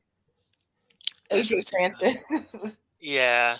I love that he's still employed for WWE as what's it called, that TV show? AJ Francis still has a position in WWE? Are you serious? He doesn't work for them anymore, but he's still he was in a TV show with them. First season was what was it? The Lost Strikers. Yeah, the Lost whatever, all that. But he's coming back for season 2, so he's working with them, but he doesn't work for them. He talks such crap about them. That is wild. Oh my gosh.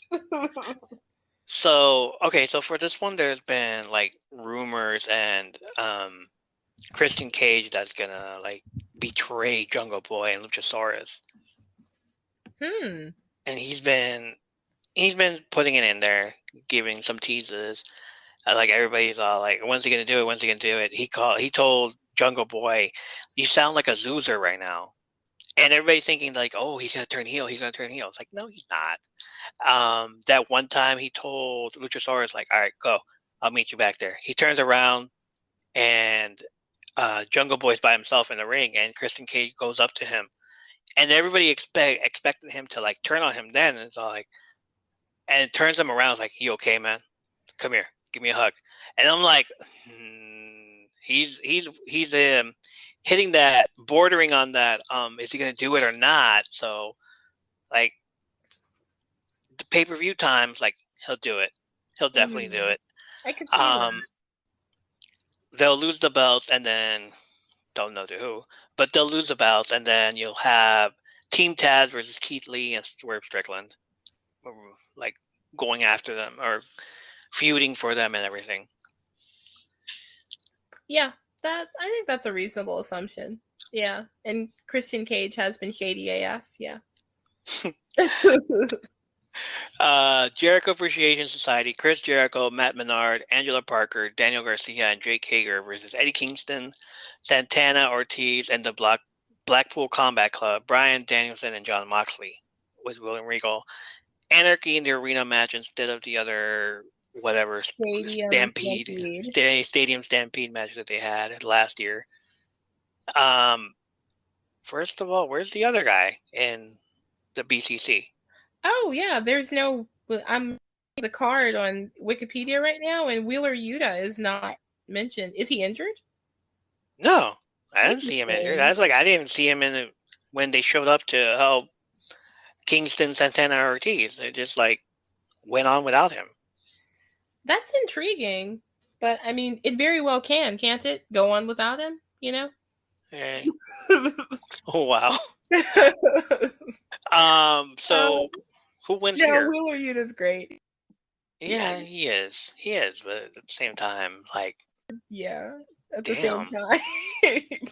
like, I can see Wheeler Yuta coming in here and interfering, but on whose behalf? And then we get to find out, like, you guys never gave me a chance Wednesday. Yeah, I could actually see that because he flipped on the best friends way too easy. Yeah, like, and he'll flip over here, like, I want to be sports entertainment. I think that, like, you know, the world is Blackpool Combat Club's oyster right now, so they're probably going to take the day on that one. Okay. Yeah. Next match. Which version of Judgment Day was that? Or do you see something different? No, it's like it's gonna be anarchy. So blood. That's all that matters. Really, like Jericho's been in these type of matches before. So has Moxley. It's gonna be chaotic. But you know, in order for them to like, yeah, we beat the wrestlers, they're gonna have to push that agenda. Well, my thing with the Jericho Appreciation Society is I think that it's just kind of it's a very cynical storyline, and it's definitely like kind of AEW and Chris Jericho caving under pressure. It's like they're seeing all this heat from like the fan base, especially online. So it's like that Nas and Mace song, you know, You Can Hate Me Now. They just went with it. And I'm like, no, you do not negotiate with terrorists. You do not agree with your bullies. You do not give in to trolls, you know, like right. It's like kind of like they gave in to the trolls. It's like, oh, if you want to hate Chris Jericho, we'll make him real hateable, you know? Wow. Yeah, very much. Yeah, I can see Jericho Appreciation Society winning. Oh, yeah, just to give the crowd something to boo. Well, yeah. Yeah. And to make Blackpool Combat Club like even more, you know, the figures of the people, you know? Yeah. Next match is Death Triangle, Pac, Penta, Scudo, and Rey Fenix versus the Wish version of Judgment Day. They're gonna hate me. House of Black, Malachi Black, Buddy Matthews, and Brody King. This is because of you, Brody. Ooh, that's a hard one to call. Oh wow. Ooh. They're very heel centric at AEW. I would say the heels kind of get more wins than the faces sometimes. So I'm gonna call this one for House of Black. House of Black, and hopefully by this time, Julia Hart would finally join. Jeez. Oh yeah. Had her happen on pay-per-view. I really do. They've had her on the sidelines for like 3 months now. Come on. Get her. Put her in there. I like the slow burn though. I like when things build over time, like the whole thing with Kenny Omega and Hangman Adam Page. That took a while to build. And in WWE, Bayley and Sasha turning on each other. That took a while to build, you know. I like the slow burn. Speaking of Bayley, Edge posted another picture. Did he post Bayley? I missed that. Yes, he did. Oh my gosh. And right away I retweeted it and said, like, we need her back. And we need a hold on, let me see if I can find that tweet. Cause we need a great role model. So yeah.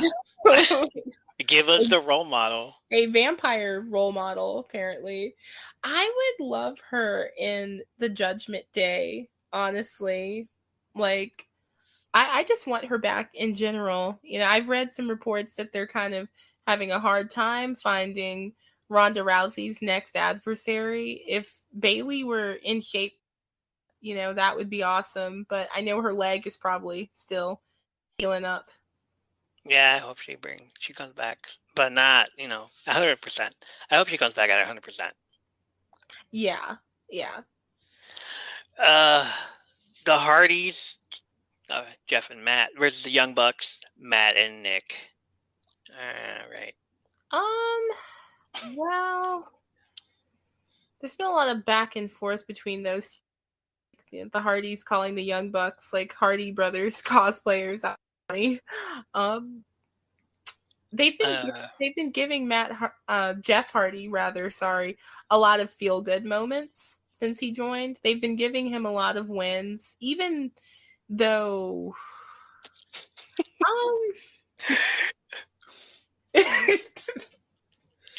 oh gosh,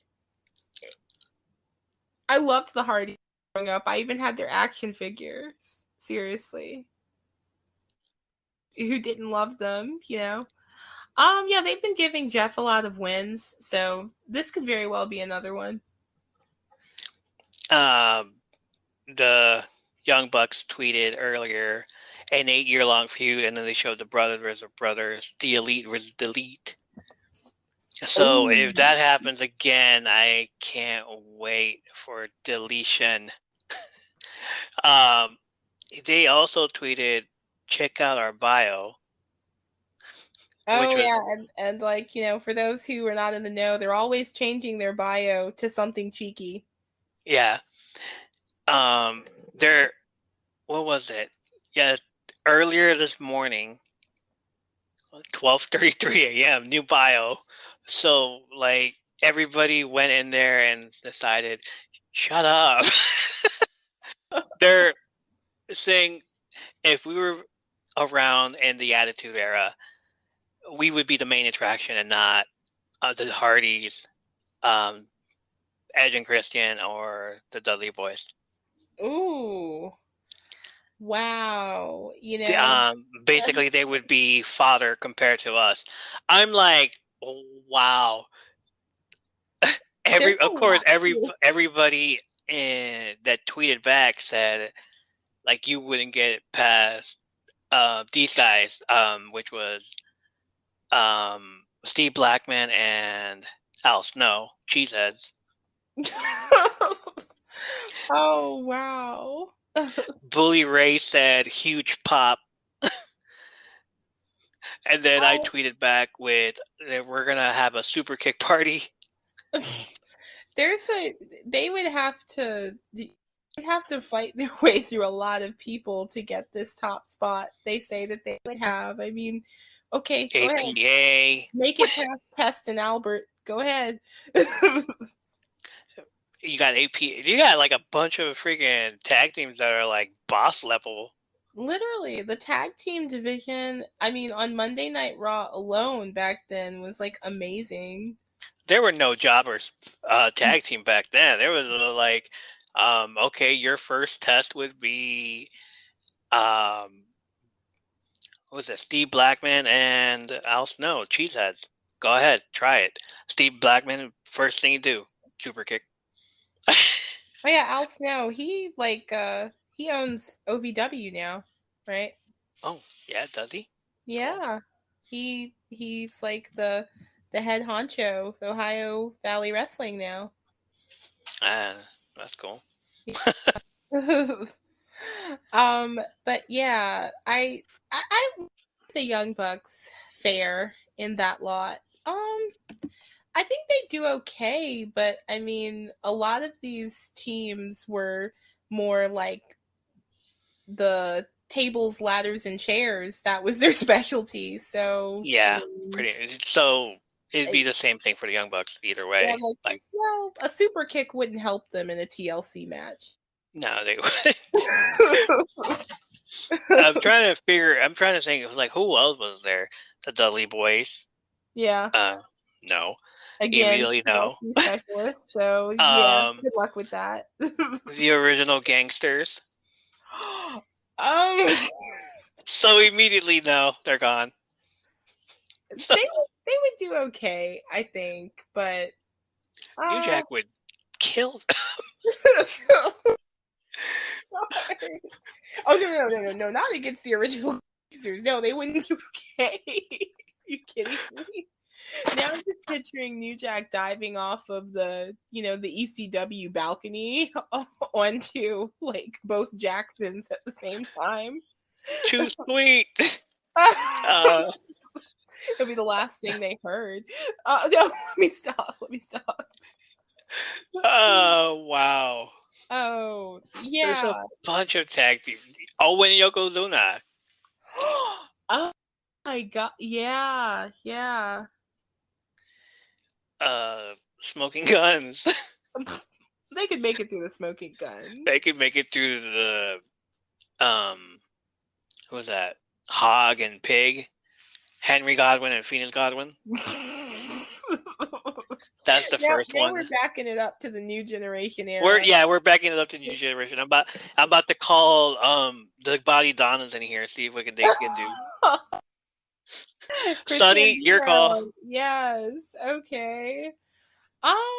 Wow, that's a huge claim, but I mean, like, that is the elite's specialty, like being ghosts, being obnoxious, and yeah, that's their house blend. All right, so who wins here? I give it to the Young Bucks. I want the Hardys to go deletion after. Like, I really hate these guys now. I'm just like, come on, you're just the same Hardy Boys. What happened to delete? Brother Nero. Yeah. Oh yeah, the broken Hardy. Marvelous. It's like stupendous, something that Matt Hardy would say. Yeah, I've seen a lot of that, like, online. A lot of people want the broken Hardys back, but yeah. Take care of the Bucks of Young. Oh wow. I'm gonna give it to the Hardys though, just because they have been getting a lot of those wins, like Jeff being in AEW at all makes a lot of people happy, so they've been sort of trading on that. And finally, Hangman Adam Page versus CM Punk. Oh wow. For the AEW World Championship. Yeah, once again, like in the case of Serena Deeb, Adam Page is from my state. I love him. Love that guy. I was trying to go see an AEW show in Norfolk on, I think it was November 17th. It was right after Full Gear, so it was going to be, which it did turn out to be, him bringing the belt home to Virginia, and I wanted to go see that with my brother.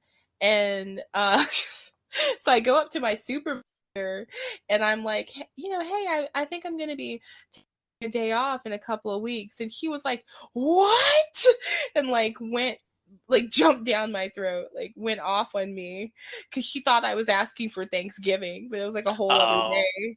Yeah. It was, oh gosh, I felt like 2 inches tall. So that didn't end up happening. But it's really cool whenever the champion is from your state, and he's just so amiable and likable. He was never really given a storyline after Omega that, made the time period of his championship reign meaningful.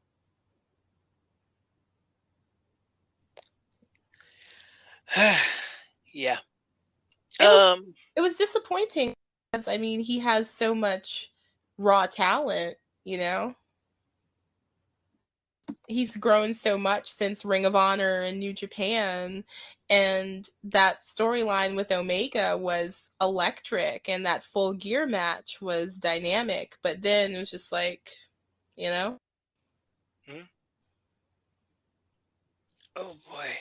Yeah, so I can see them passing the championship on to CM Punk just because, he's beloved, he's legendary, and he can always put on a great match, but he can kill it on the mic too. So, he's a really easy pick to, be the captain of it all.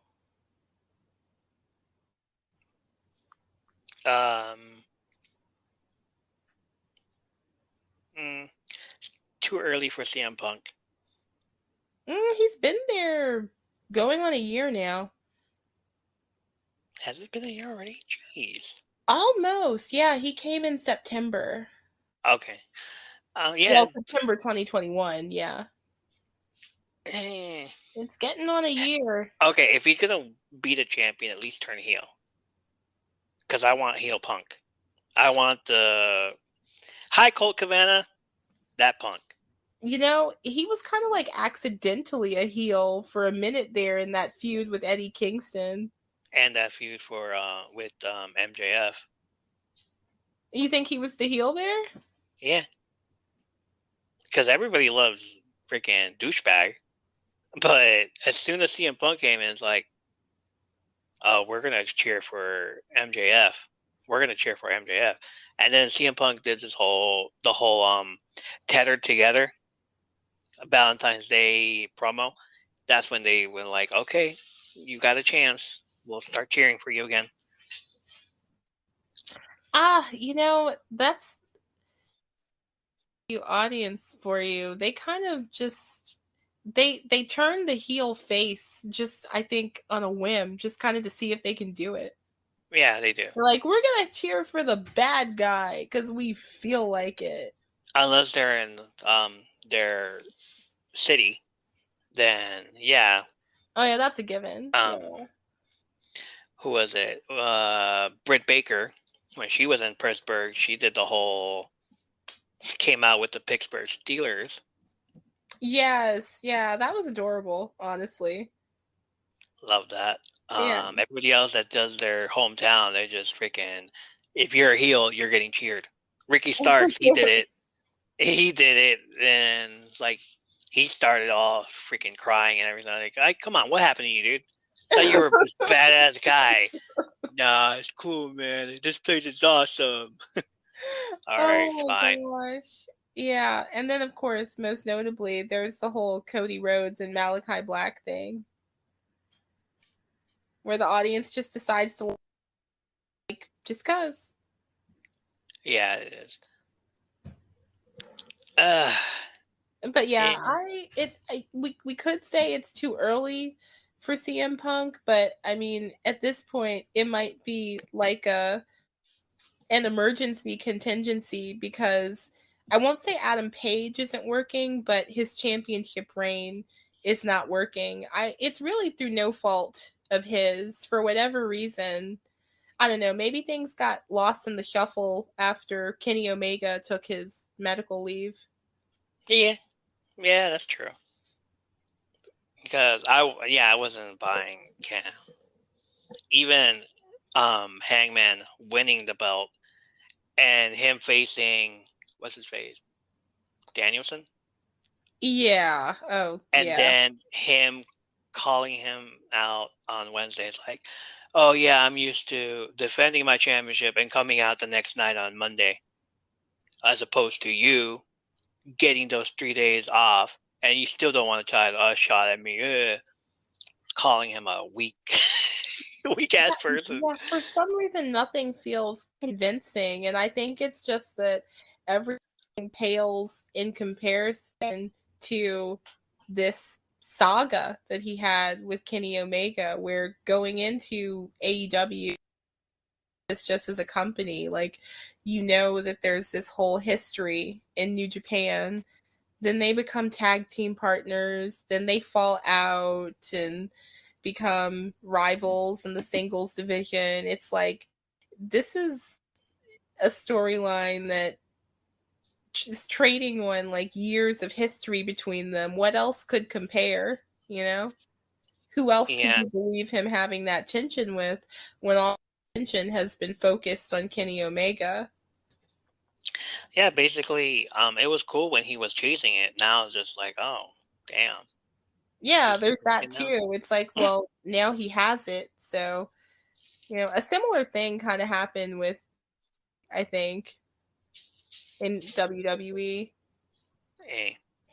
It's like, yeah, it was like the that fans also. like you when you're behind the 8 ball, but well, you've made it to the so like, What now? yeah, exactly. It's a what now situation. So I think just to correct that, yeah, it might pass on to CM Punk just because it'll be something new and centered around a figure who is so reliably.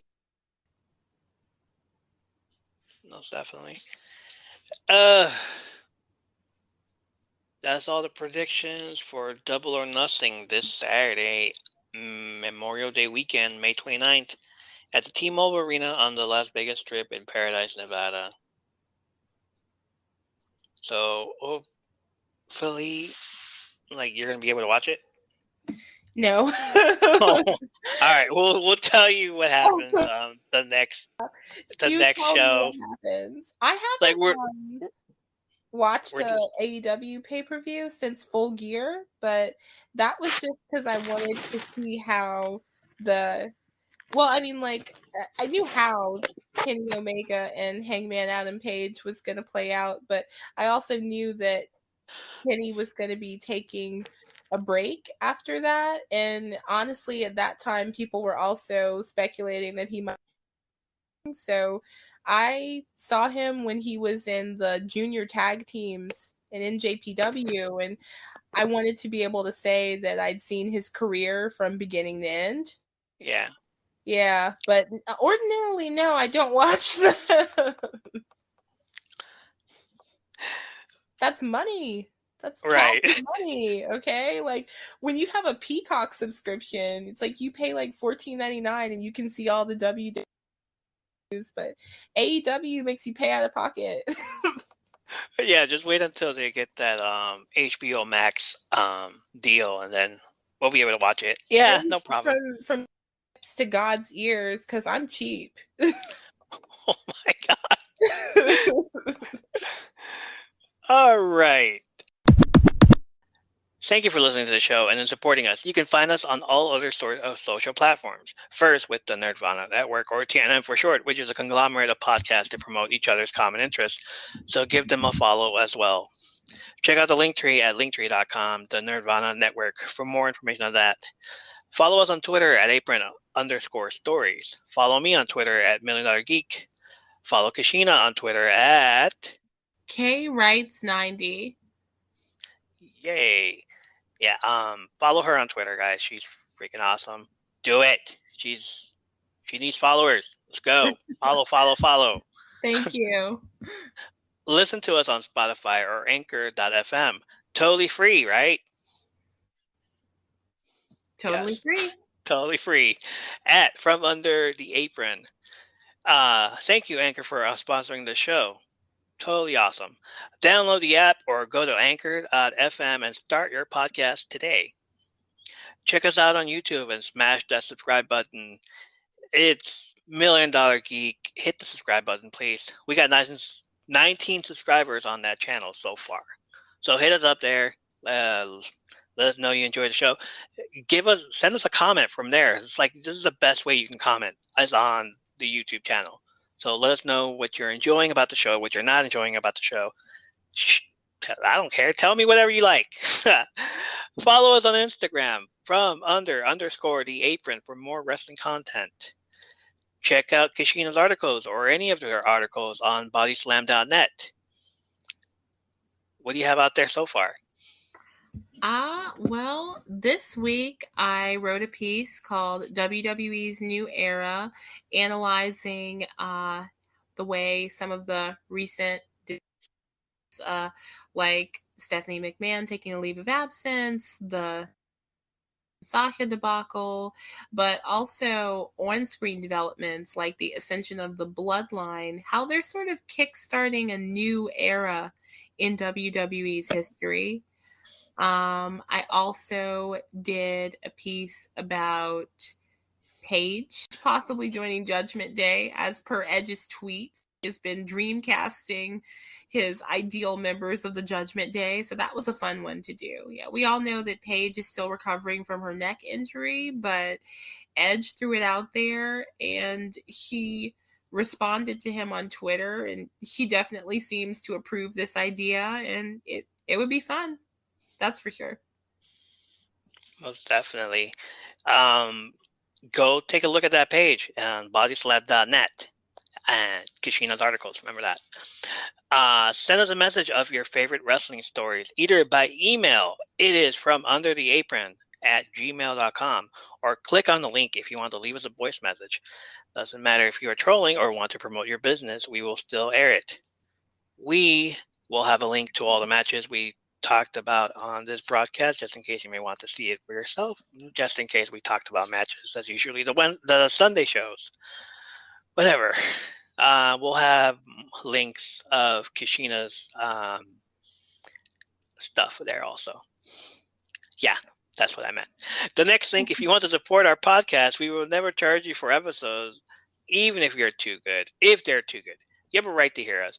But if you want to support us or our cause and send us money so we can buy better equipment, like a better microphone, a better computer, or, like a whole studio. I'm kidding. Go ahead and click that second link. It will ask you if you want to donate money once a month. Charges range from 99 cents to $4.99 to $9.99. Once we figure out what to do with those three and learn how to make shirts or bumper stickers, you guys will be the first to know. I'm sending you all bumper stickers after we get rich out here. Give us a year. After that, yeah. And then I can watch more pay-per-views. And she'll be able to watch AEW pay-per-views. After that, scroll down some more, and it's the Q&A. This week's question. Next week, we're going to look at our personal top 10 women's wrestlers. Who are our respective Mount Rushmores of women's wrestling. So the Q&A for this week is, who is your favorite top female wrestler of all time? So hit us up on the Q&A, hit us up on YouTube, hit us up on From Under the Apron, hit us up everywhere. We're all over the place. We are everywhere. So on behalf of myself, Michael, and Kishina, tune in next week and find out what kind of stories are hiding and swept as we broadcast From Under the Apron.